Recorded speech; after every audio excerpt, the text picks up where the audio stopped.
নমস্কার বন্ধুরা, আজকে ভিডিওটা শুরু করলাম ঠাকুর ঘর দিয়ে। পুজো হয়ে গেছে, সেজন্য ভাবলাম ঠাকুর ঘরের একটা ভিডিও করে নিই, আজকে তোমাদের সাথে শেয়ার করি, দেখি তোমাদের কেমন লাগে। সেজন্য ঠাকুর ঘরটা একটু ভিডিও করে নিলাম। ঠাকুর ঘরের পুজো হয়ে গেছে, পুজোর সব কাজ শেষ। এখন চলে যাব রান্নাঘরে। রান্নাঘরে গিয়ে সব কিছু জোগাড় করে নিলাম। প্রথমে বসিয়েছি, ডাল হয়ে গেছে।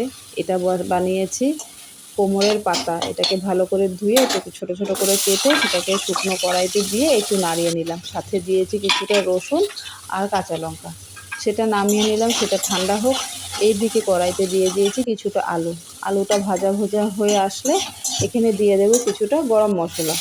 গরম মশলাটাও হয়ে গেল। এখন দিয়ে দিলাম আদা, কাঁচা লঙ্কা, জিরে, এইসব পেস্ট। এইসব দিয়ে ভালো করে নাড়িয়ে কষিয়ে তারপর এখানে দিয়ে দেবো ভাপিয়ে রাখা মোচা।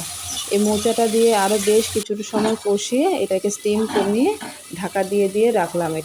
এটা আস্তে আস্তে হতে থাকুক। আর এই ফাঁকে আমি পাতাটা ঠান্ডা হয়ে গেছে, সেটাও পেস্ট করে নেব। সেটাও পেস্ট হয়ে গেছে। আর মোচাটাকে একটু সামান্য জল দিয়েছি। এই জলটা টেনে গেলে মোচাটাকে নামিয়ে নেব। নামিয়ে উপর দিয়ে কিছুটা ঘি ছড়িয়ে দেব। হয়ে যাবে মোচা কমপ্লিট। মোচা হয়ে গেলে এখন করব পাতাটাকে একটু কড়াইতে ভালোভাবে নাড়িয়ে নেব। তার জন্য পাতাটাকে নাড়ানোর জন্য এই মোচাটাকে ঢেলে নিলাম। এখন দিয়ে দেব কিছুটা সর্ষের তেল। সর্ষের তেলের উপরে শুকনো লঙ্কা আর রসুন দিয়ে দেব। রসুন আমি বাটাতে দিয়েছিলাম, তাও এখানে কিছুটা দিয়ে দিলাম। তোমরা চাইলে রসুনের পরিবর্তে এখানে কালো জিরাও দিতে পারো, সেটা কিন্তু বেশ ভালো লাগে খেতে।